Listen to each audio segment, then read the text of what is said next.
Olá! Hoje a gente vai mergulhar num assunto que deu o que falar recentemente, sobre o uso de dinheiro público, especificamente do fundo partidário, sabe? Aquele dinheiro para manter os partidos, para fretar jatinhos particulares. Exato. E no centro dessa discussão, pelo material que a gente analisou, estão figuras conhecidas, né? Como Michele Bolsonaro, Nicolas Ferreira e até o Marcos Pontes. Isso. A nossa análise aqui se baseia numa reportagem do Guilherme Amado e também na transcrição de um vídeo que comentou essa matéria e uma denúncia que veio depois.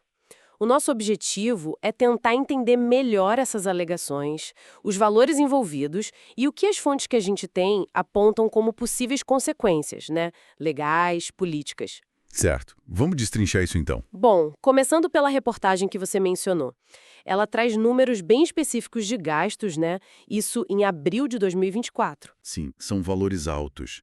A fonte fala em 4,4 milhões ligados a Michele Bolsonaro. 4,4 milhões. É. Depois 3,3 milhões para o Nicolas Ferreira. E perto de 2,3 milhões para o Marcos Pontes.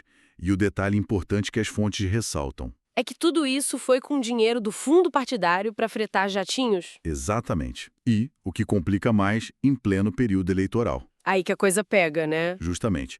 E é aí que a análise que a gente tem em mãos começa a apontar possíveis problemas legais. Falam em abuso de poder econômico. Abuso de poder econômico. Como assim? Bom, o argumento apresentado nas fontes é que usar o fundo partidário para bancar viagens tão caras, tipo viagens de jatinho, especialmente para ir apoiar candidatos com limites de gastos bem menores, pensa no candidato a vereador, isso poderia desequilibrar a disputa, entende? Ah, entendi. Criaria uma vantagem indevida com dinheiro público. Isso.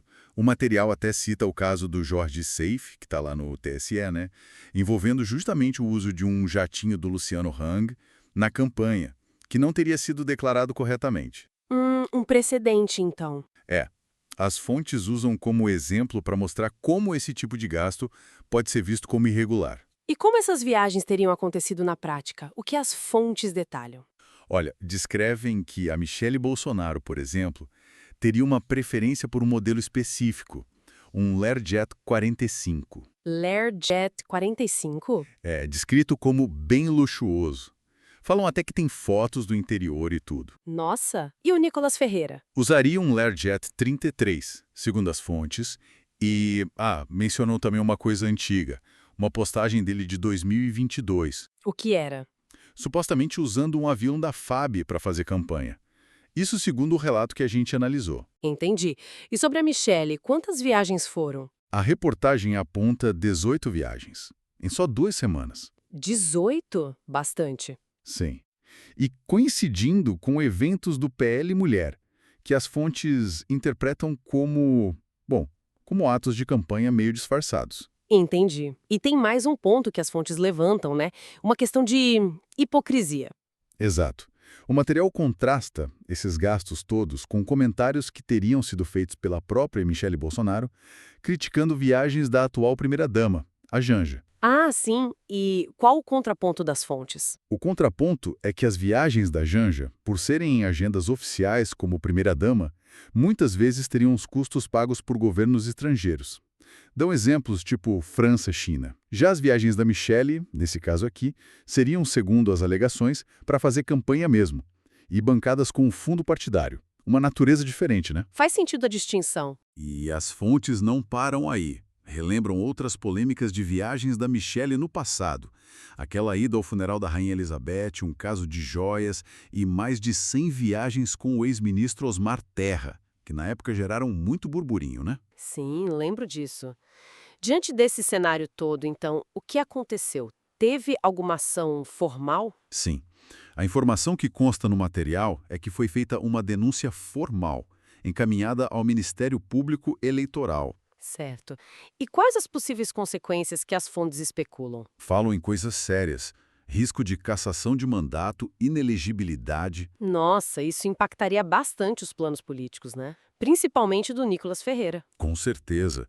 E as fontes lembram que ele já enfrenta outros processos também, o que poderia complicar ainda mais a situação dele. E a dinâmica política maior. O material comenta algo sobre 2026, por exemplo? Comenta brevemente. Discute como esses casos podem impactar as eleições de 2026 e até a futura composição do TSE. A visão apresentada ali é que o tribunal poderia se tornar, digamos, menos simpático a certas figuras. Interessante. E, curiosamente, uma das fontes parece dar menos peso político ao Marcos Pontes hoje, apesar dos valores de voos ligados a ele. É uma nuance da análise. Entendi.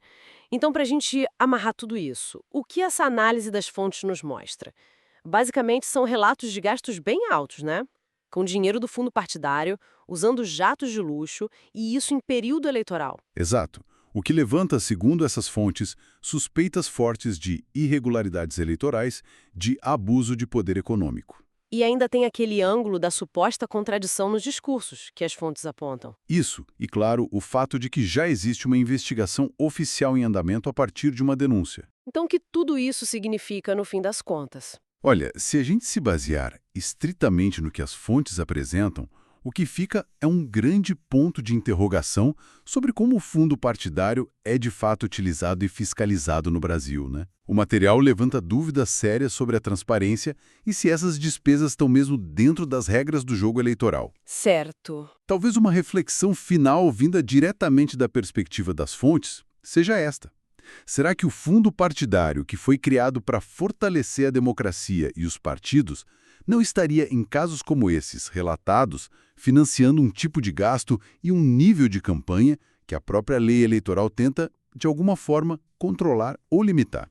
Fica aí a questão que as fontes nos deixam.